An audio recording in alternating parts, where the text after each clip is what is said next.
जिल्हा लेवलमध्ये आज शांतता बैठक झालेली आहे। हे सगळ्या समाजाचे लोक शिवाजी जयंतीचा उत्सव निमित्ताने झालेले आहे। 4-5 मुद्दे जे चर्चेमध्ये आले, खास करून जे डीजेच्या संदर्भात सगळं लोकांना जे मिरवणूक काढणार आहे त्यांना सूचना दिलेल्या आणि बाकी लोक पण आमच्या सपोर्टमध्ये आहे की डीजे कुठेही नाही व्हायला पाहिजे आणि जे छोटे साऊंड सिस्टम असतील ते एक लिमिटमध्ये ठेवावी असं निर्णय झालेले आहे।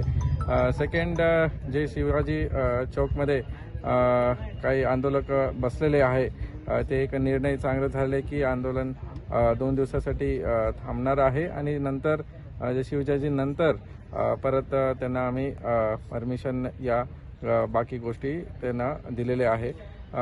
तिसरं आहे की जे रस्ते असतील या अतिक्रमण झालेले आहे, खास करून बस स्टँड टू शिवाजी चौकपर्यंत, तेही आम्ही डिपार्टमेंट ते नगरपालिका असतील या PWD त्यांना संपर्क करून त्यांचं जे काम आहे त्याचं कोऑर्डिनेशन पण झालेले आहे आणि ते काम पण आज संध्याकाळी सुरू होतील आणि शनिवारी रविवारी ते काम संपवतील असं झालेले आहे।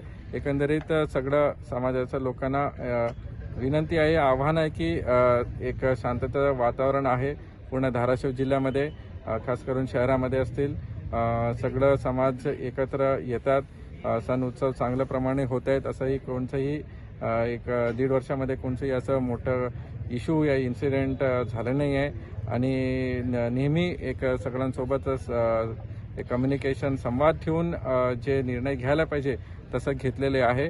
आणखी काही इश्यू असलं तर तुम्ही आम्हाला संपर्क करा। आमचं प्रत्येक पोलीस स्टेशन लेवलमध्ये आमच्या अधिकाऱ्यांना ब्रीफ केलं आहे, तिथेही काही मीटिंग्स होतील आणि एक शांततेच्या वातावरणामध्ये जास्त एक संस्कृती आमचं पुढे यायला पाहिजे। सण उत्सवमध्ये जास्त महिला आणि मुलं यायला पाहिजे असं एक वातावरण आम्ही तयार करण्याचा प्रयत्न चालू आहे।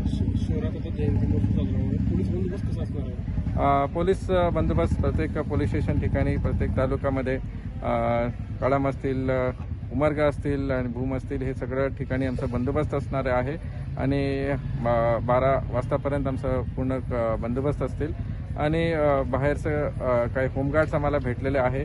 RCP QRT आमचं प्रत्येक ठिकाणी असतील आणि एक चांगलं वातावरण तयार करण्याचा प्रयत्न आमचा चालू आहे। सर, आता बऱ्याच प्रतिष्ठित नागरिकांनी सांगितलं आणि आपणही आवाहन केलं की ते आंदोलन आज संध्याकाळी स्थगित होणार आहे आणि 20 तारखेपर्यंत परत सुरू होणार आहे। त्याच वेळेस आम्ही त्या संबंधित आंदोलकाशी आता चर्चा केली, त्यांची आता बैठक झाली की आमचं संबंधित आंदोलकापैकी कोणीही उपस्थित नव्हतं आणि आम्ही कोणाशी चर्चा केली नाही आणि आम्ही उठणार नाहीत। याबद्दल आपली काय? ठीक आहे, आम्ही परत त्यांच्यासोबत चर्चा करू।